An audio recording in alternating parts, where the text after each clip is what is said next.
Plaza Podcast. La Paella Rusa, con Lucía Márquez, Andrés Boix, Guillermo López y Marta Meneu.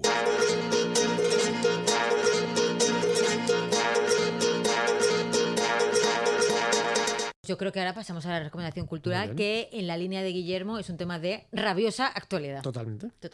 ¿De qué nos vas a hablar hoy, Guillermo? Pues el último libro de Robin Lane Fox, que es un historiador inglés centrado en el mundo clásico, sobre todo en la historia de Grecia, que es un libro titulado Homero y su Ilíada. Claro, yo tengo que decir que cuando dijiste tengo un libro de la Ilíada, no sé por qué en mi cabeza pensó que ibas a recomendar leerse la Ilíada. Yo recomiendo la Ilíada. Si quieres la recomiendo también, pero vale. Pero este es un libro sobre la Ilíada, con lo cual, evidentemente, que quiera leérselo tiene que leerse la Ilíada antes. Y a las fuentes a menos primarias. Conocer la historia, ¿no? Porque, o sea, es un libro, a mí es el típico libro del señor mayor inglés preocupado por el mundo clásico, por sus cosas, se toma una copa de Jerez, tal, y entonces se pone allá a filosofar y tal, y se siente como tal. Entonces, es un hombre que a mí me cae bien, porque el primer libro que me leí de él era un libro sobre Alejandro Magno, una biografía, que a mí me traumatizó, que la escribió, era su tesis doctoral, la escribió con 27 años, eso ya me traumatizó bastante, y luego me traumatizó, aunque yo la escribí antes, pero no sobre claro, un tema así, que y luego me traumatizó mucho más aún que su tesis doctoral consistió en recorrer el camino de Alejandro Magno. Eso sí.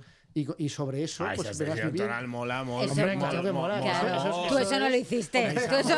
Guillermo. En el 2000 en la prensa no hice lo mismo. No. Esa mola mucho, ¿vale? Entonces, y el libro además está muy bien, es un pedazo de libro. Luego me leí otros dos libros suyos.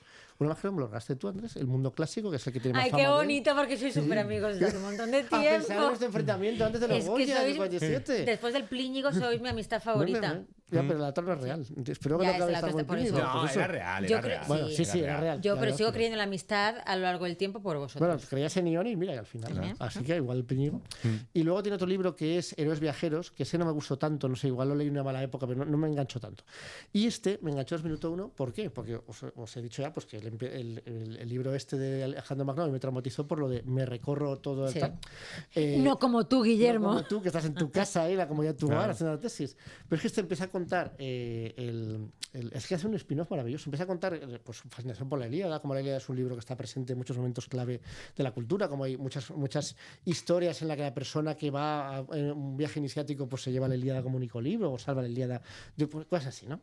Y como bueno, es probablemente el libro, uno de los libros más importantes, una de las historias más importantes del mundo occidental, ¿no? Es el mundo occidental. Entonces cuenta que él, claro, que él hizo el rito de Alejandro, que cuando visitó Troya, o donde se supone que estaba Troya, y solo que lo que mandan los cánones es que por lo visto había un templo, no sé si de Apolo o de Zeus, que entonces sí que estaba en pie cerca de Troya, y entonces él fue corriendo desnudo hacia el templo y luego dio una vuelta alrededor del templo de las ruinas de Troya. Es que los guiris, de verdad, los guiris pues como los ingleses en Magaluf, es un poco... De 65 años corriendo desnudo por Turquía, todo, me lo imagino.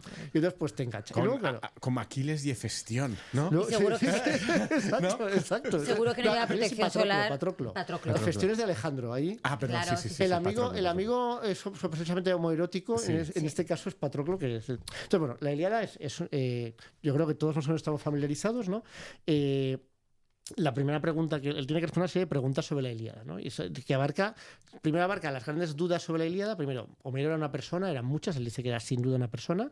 La única excepción es el canto, el libro 2 y el libro 10, que son dos libros que hay una parte del libro 2 que dice que según consenso pues son posteriores, son añadidos posteriores y son como más concesiones a la galería, sobre todo el libro 10, que es una especie de excursión nocturna de los griegos al campamento troyano y tal para robar y matar gente, y todo lo demás que lo ha hecho él. Y lo que más me llama la atención es, claro, la Ilíada cómo llega a nosotros, porque la Ilíada es una obra en verso cuya gracia es la entonación y la explicación en esa realidad de versos de toda la historia, y que el autor se supone que la declama ante el público, esa es tradición oral, pero al mismo tiempo le dice, es imposible que eso llegase a nosotros con tradición oral, porque no se habría sostenido, habría acabado desapareciendo o evolucionando. Entonces eso es una obra que él dicta a alguien. O sea, Don Homero. Sí, Don Homero dicta a alguien y él piensa que se la dicta a algún familiar, porque luego dice que hay como homeritas por ahí que son como descendientes de Homero, que son los que de alguna manera viven del cotarro de tener la copia esa de la Ilíada. Los derechos de declamar, ¿no? Claro, y con eso viven. Y luego el tío se marca un capítulo que lo que más me gustó, en que se va a Homeros modernos y explica a gente que investigó en el siglo XIX y en el siglo XX rapsodas pues, en Asia Central. Por ejemplo, por lo visto hay un poema en Kirguistán que es el poema nacional de Manás, que es un poema que tardas meses en declamar, porque tiene algo así, la idea creo que tiene como, no sé si 12.000 o 14.000 versos, pero sí tiene como 200.000 versos, que no se acaba nunca. Entonces, luego cuenta que en Bosnia, en los Balcanes, pues hay también gente que declama poemas así, y entonces te cuenta la historia de un señor de 85 años que era el último hombre vivo que sabía declamar tal, y como el típico inglés de Oxford hace de homerita y copia tal. Y claro, entonces viendo eso, ves cómo funcionan los rapsodas que declaman, que tienen que improvisar y tienen que tener al mismo tiempo una serie de recursos rápidos para saber que todo, claro, es que es muy complicado, que la historia avance, dejar cliffhangers para que luego la historia tal, no cagarla, digamos, cuando cuentas un determinado panorama, que el panorama luego no sea distinto, y luego, claro, que es en verso. Y os dejo una cosa que a mí me dejó flipado, que es, yo no sé, esto ya creo que se raya mucho el hombre, pero recordemos que corrió desnudo alrededor de un templo, no sé, se puede rayar. Se lo puede permitir. Y entonces, lo que cuenta es que, claro, hay una gran duda sobre cuándo nace la Ilíada. Dice que cree que se compuso en su versión definitiva, ¿no? Digamos, de ya ponerla al dictado en el año 750 a.C., que la Odisea, que todo el mundo tiene asumido que es posterior, es el 725. Yo soy más de la Odisea que de la Ilíada. Pues yo, mira, es que yo... Como más monstruitos. Sí, la Odisea es más historia fantástica. Y luego está Ulises 31, que tú eso igual te pilló muy joven, pero una serie francesa rarísima de dibujos animados, que era el mundo de Ulises y de la Odisea trasplantado al siglo 31. No me consta. Una cosa muy marciana, ¿vale? Que salió en televisión española. Pero, ¿ves? Andrés también está en el ajo. Pues aún así yo soy más de la Ilíada. Me parece como más, no sé, más auténtica como historia. Es que a mí lo de los monstruitos y tal no me lo creo. En cambio, que los dioses bajen ahí y ayuden y tal, eso lo veo como muy... Y lo del caballo también. El caballo no sale en la Ilíada. Ahora iremos al caballo. ¿No? El caballo es en la Odisea. Sí. El caballo es el inicio de la Odisea. No es el inicio. No es el inicio. No es cuando cuenta cómo acaba. Y entonces está en Mitch. Es que en un momento lo cuenta. Recuerda cómo él... Es un poco trampa, ¿eh? En dos partes diferentes de la Odisea. Es que la Ilíada no es la Guerra de Troya. La Guerra de Troya dura 10 años. Lleva 10 años ya cuando empieza la Ilíada. ¿Y la Ilíada qué? Dura 10 días. Nada, la Ilíada es que Aquiles se cabrea. Con Agamenón porque Agamenón le roba a la novia a la que había robado como esclava sexual y tal. Y entonces se cabrea y deja de luchar. Y entonces los troyanos, digamos, que tienen más empuje y parece que están a punto de quemar las naves griegas y tal. Al final Aquiles consiente que Patroclo, que es su gran amigo, tal, con la duda de ser... Su amigo entrañable. Sí, con la duda de si una amistad homoerótica o no. Con la armadura de Aquiles, pues digamos que infunda valor a los griegos. Patroclo se le va la pinza creyendo que es Aquiles en el sentido de que se cree más lo que es, y entonces Héctor se lo carga. Y entonces Aquiles, eterna venganza, se cepilla a Héctor. Y luego esta imagen, que es la más importante de la Ilíada, que Aquiles está ciego de cólera porque se ha encargado a su mejor amigo, no quiere saber nada. Luego Tetías está ahí profanando el cadáver de Héctor, dando vueltas con el carro con él, no deja que lo entierran, cosa que en la tradición griega es fundamental. Entonces, Príamo, que es un señor de 90 años con 50 hijos, insulta a sus hijos, dice que ninguno vale nada, que son todos una mierda, que lo único que vale es el que está ahí muerto, y se va solo al campamento aqueo, al campamento de los griegos, para intentar salvar. Y entonces para apela, recuperar el cadáver. Apela a la compasión de Aquiles, luego les da unos regalos ahí y tal. Sobornito también, pero bueno, con el antes la compasión, y es todo como muy bonito, como Aquiles primero está impertérrito y piensas que se lo va a cepillar al abuelo también, y al final no se lo carga, sino que y consiente y tal. Y acaba en el soterrar, ¿no? Arriba al soterrar que hay una tregua, y en esa tregua es cuando entierran a Héctor. O sea, que en realidad acaba en un cliffhanger también importante. Años después, no se sabe, muere Aquiles. Primero muere París, mata a Aquiles, tirándole, se supone, una flecha en el talón y todo esto. Y luego es lo del... ¿Y todo eso no sale en la Ilíada? No, la Ilíada son 12 días por ahí. No. Yo pensaba que era como la Ilíada, Guerra Troya, y ya la Odisea es... Así como la Odisea es 20 años de la historia de Odiseo y tal, esto no. Con sus monstruos, sus cosas... Pues tú fíjate el impacto que tiene en la tradición. Lo que pasa es que también cuenta en el libro, el libro es maravilloso, yo lo recomiendo mucho, el libro de este hombre, del señor desnudo, lo recomiendo mucho. Si has leído la Ilíada o si la quieres leer, pues te lees la Ilíada y luego te lees el libro. Entre las muchas cosas interesantes que comenta, él... ahora se me dio el santo. Bueno, da igual, entonces contaré otra cosa interesante. Es que se me dio completamente el santo de lo que quería decir. Esta vez comentant que ara diries la història de per què és el cavall de Troya en la Odisea y no en la Ilíada, o eso no era. No, simplemente vale. que la Ilíada tiene un potencial enorme porque en apenas unos días condensa totes les passions hablando de lo que decía antes de que es una obra al dictado por parte de rapsodas y los rapsodas modernos y tal, que la Ilíada es una obra que solo cuenta unos pocos días, pero se infieren muchísimas cosas de la Ilíada porque eran de otros poemas que el público también conocía. Vale. Pues era como ver la tele, ver una serie, entonces tú conoces todo las referencias, en plan, contexto. estoy pillando esa referencia. Y aunque no hay ninguna mención al caballo de Troya en la Ilíada, todo el mundo que escuchaba la Ilíada también sabía lo del caballo. Claro, que acababa y sí. Es como que Tothom Codicea Montoya. Voy a contar 2 cosas más porque tampoco me quiero salir de madre, pero a menos muy bien, muy buena muy bien, introducción Montoya, la nueva Ilíada, la nueva tragedia. Esto estoy yo por dentro, que lo podría haber dicho Aquiles perfectamente. Bueno, pues 2 cosas, ¿vale? 2 cosas para que, por un lado, lo que decía el de tasar la edad de la Ilíada. Un factor para tasar la Ilíada es que se supone que se compuso en el alfabeto griego. No en el lineal B ni lineal A que había en la época micénica, sino en el alfabeto griego. ¿Cuándo se compone el alfabeto griego? Se supone que por el siglo VIII a.C. Pero ahí es donde este tío lanza lo que a mí me parece la teoría más descabellada y espectacular. Su teoría es que el alfabeto griego se creó para poder escribir la Ilíada.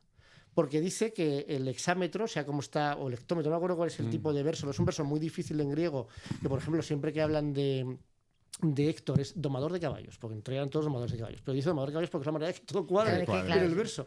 Pues dice es como aurora de dedos sonrosados. Sí, exacto. Siempre, tiene que ser siempre así porque es que así cuadra. Porque si no, no te da la rima, no te da. El alfabeto griego es un invento importantísimo, ¿no? Porque es el primer alfabeto fonético, que lo que hace es introducir las vocales, integrarlas y que las letras se correspondan con los fonemas. Y claro, ¿por qué ese alfabeto se crea? Él dice que se crea para que la Ilíada se pueda poner por escrito, porque es la manera de tener una representación escrita. Y ahora es una realidad de este hombre que estaba ya drogado. Pero como teoría aventurada está bien. Y luego me hizo gracia... Però sí és possible que potser siga no per a només la Ilíada i l'Odissea, sinó per a tots els poemes i cantars d'aquest estil. Sí, pero él se sobra y dice la Ilíada. Lo demás, tururú, o sea, la Ilíada y ya está. Pero sí, eso tiene más lógica, ¿no? Que evidentemente eso corresponde a una necesidad y esa necesidad tiene que ver con hacer una plasmación escrita de algo que tiene que ser oral hasta entonces, ¿no? Pero solo la Ilíada. Y luego otra cosa, que se termina, aunque hay muchísimas más, y es un libro de verdad muy recomendable si te gusta el mundo clásico griego, te gusta la Ilíada, te gusta la mitología griega. Correr desnudo alrededor de templos. Correr desnudo o que gente te cuente que ha corrido desnudo alrededor de templos. Es que yo hubo un momento que dije, hostia, igual estoy yendo por encima de mis posibilidades en esto, porque el tío, claro, aborda la historia de la Ilíada desde muchos puntos de vista. Entonces veo un capítulo que es lo equino en la Ilíada. Digo, 20 páginas. Digo, hostia, me voy a chupar 20 páginas sobre los caballos en la Ilíada. Digo, sí, tanto sesmo estoy. Y luego dije, hostia, hasta este capítulo es de puta madre. Porque te recuerda historias que a veces me había olvidado. Bueno, aparte de que empieza a decir que los troyanos... Y que los caballos molan muchísimo. Bueno, pues nada, ya sabes. Empezamos ese capítulo, que tiene 20 páginas ahí de los caballos molan. Sobre el carácter divino de los caballos, que hay caballos que son divinos, que los caballos aparece como que acompañan los entierros, como que es la parte... Que en los caballos en realidad no tienen ningún papel en realidad porque nunca atacan casi nunca con el carro, sino que los héroes van en carro a la batalla y se bajan y entonces luchan y los caballos se quedan ahí al lado. Muchas cosas, pero las que más me gustaron fue, por un lado, que hay más de 10 personajes de la Ilíada que empiezan por hipo, o sea, caballo algo, ¿vale? Que casi todos son troyanos, porque como una ciudad de domadores de caballos, pues tal. Y dice, claro, estos son nombres inventados por Homero, porque todo esto Troyano es una ciudad griega, con lo cual eso de que haya dioses griegos, mito griego y tal, en Troya no tiene ningún sentido, pero claro, se adapta para su público. Y luego que recorre una historia que, claro, no me acordaba, digo, hostia, los dioses griegos que son lo peor, que cuenta la historia de un caballo, hablando de la importancia de los caballos en el mundo griego, de un caballo dios que nace porque Demeter es perseguida por Poseidón, que se la quiere beneficiar, y entonces Demeter se transforma en yegua para huir de Poseidón, y Poseidón se transforma en semental, y como semental la posee. Y entonces ella tiene un caballo dios que se llama Arión, creo que se llama, que como aclara el autor, dice que era medio hermano de Perséfone, la hija de Demeter. Y entonces, claro, yo me acuerdo en ese momento y digo, y estos dos no eran hermanos, que sigan hermanos. Digo, hostia, es que los griegos, de verdad, jodidos griegos. Como dicen en una teoría peligrosa, jodidos griegos. Porque además todo te lo apañan con una violación. En plan, una violación porque me transformo en animal. Y pues me da igual, también. Y además es mi hermana y me da igual. Me da igual. Pues ahí está. Pues muy bien, yo creo que con esto podemos... Es por todo lo alto. Podemos dejarlo aquí, ¿no? El caballo dios Arión o como se llama. Los caballos molan, son lo más. Los caballos pues son lo más. Lucía, apúntate la referencia. Sí, tienes. Perfecto. Pues nada, personas payísticas y vosotros dos también. Nos escuchamos, nos vemos la semana que viene. Adiós. Adiós. Adeu.